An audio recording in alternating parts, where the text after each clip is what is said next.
ببخشید جسارت کنم خواهش یه سوال میکنم. بپرسم؟ بفرمایید. چرا انگشتر اهدای آقا رو دست نکردی؟ از حضرت هم پرسیدید آقای دکتر. در اون دیدار انگشتری رو حضرت آقا هدیه کردند و واقعا این انگشتر برای من عکسش رو که الان میبینم ذوق میکنم همچنان و برام خیلی عزیز بود.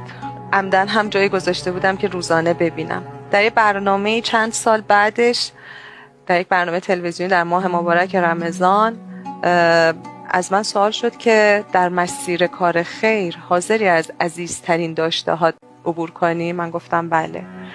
گفتن ما میدونیم که یک داشته ای داری که برات خیلی عزیزه، حاضر اون رو تو این مسیر هزینه کنی؟ انگشتری که حضرت آقا به شما دادن. واقعا یه چند ثانیه ای راستشو بخوای نمیتونستم با خودم کنار بیام، ولی پذیرفتم و اون انگشتر به همت عالی حدود 100 میلیون تومان فروخته شد و یک خانومه که در واقع بعد از کرونا به مشکلات مالی خورده بودن و در زندان بودن به واسطه اون مبلغ آزاد شدن و من خودم رفتم زندان این خبر رو بهشون دادم که به واسطه لطف پدرمون دورا دور این انگشتر باید سرگذشتی پیدا کنه بیاد تو این مرحله گره از زندگی شما برداره.